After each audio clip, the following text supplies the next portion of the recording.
Well, well, well, dear friends. Welcome to another delightful episode of Quirky Chronicles.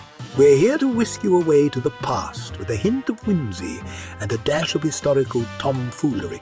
Today, we have a spellbinding adventure in store for you as we dive into the enigmatic depths of the Salem Witch Hunt.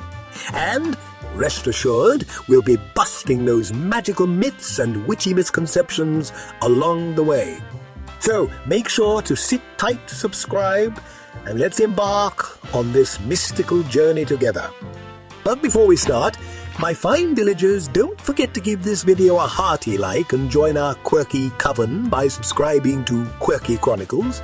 Click that bell for notifications so you won't miss any of our zany escapades through history. Let's light up this channel like a lantern in the Salem night. Here we go.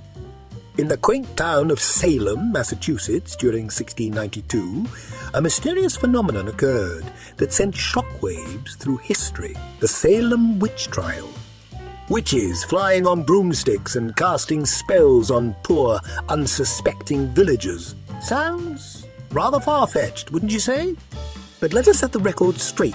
The notion of witches flying on broomsticks like aerial sightseers is pure poppycock. It's just an imaginative, playful myth that has somehow lingered through the centuries.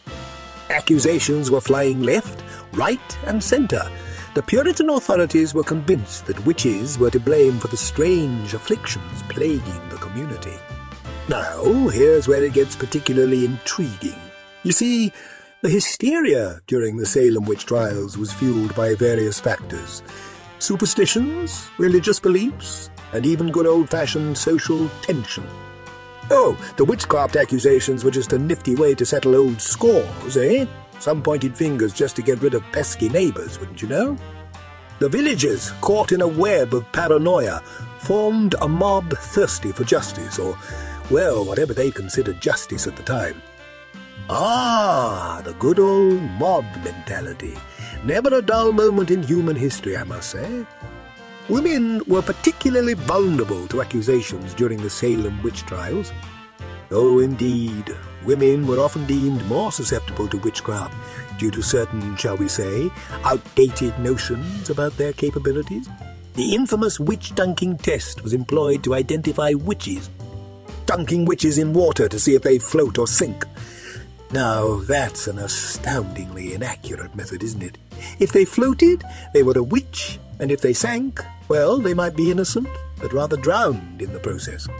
Many believe that the Salem Witch Trials led countless people being burned at the stake. Contrary to popular belief, no witches were roasted marshmallow style in Salem. The accused were either hanged or died in jail.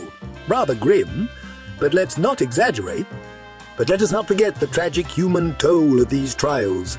Lives were lost, families torn apart, and communities shattered under the weight of fear and suspicion. The Salem Witch Hunt stands as a cautionary tale, a stark reminder of how irrationality and prejudice can lead to devastating consequences. As time passed, the people of Salem came to realize the grave errors of the past. Ah, indeed! The winds of change brought a wave of reason, and the Salem Witch Trials were eventually recognized as an embarrassing episode in history. Educating ourselves and learning from history's blunders is vital, my friends. By debunking these misconceptions, we can better understand the past and prevent such madness from recurring. Today, historians and scholars continue to shed light on the Salem Witch Trials. The modern understanding acknowledges the societal complexities that contributed to the tragedy. Knowledge is power, and with that power we shall banish ignorance and superstition like a good exorcism. And there you have it, folks, the Salem Witch Hunt, a tale of hysteria, superstitions, and wild accusations. Let us learn from history and avoid such shenanigans in the future. And remember, my dear viewers, history may have its dark corners, but shedding light on the truth is the key to debunking those fantastical misconceptions. And that's a wrap, my intrepid time-traveling companions. I hope you've enjoyed our historical escapade as much as I have. If you've had your fill of quirky knowledge and offbeat revelations, don't forget to tap that like cauldron and subscribe to Quirky Chronicles. Together, we'll uncover the peculiarities of the past, and who knows, maybe even stir up some mirthful mischief along the way. Fare thee well, and remember, history is a grand tapestry of oddities, waiting for us to unravel together. Cheerio!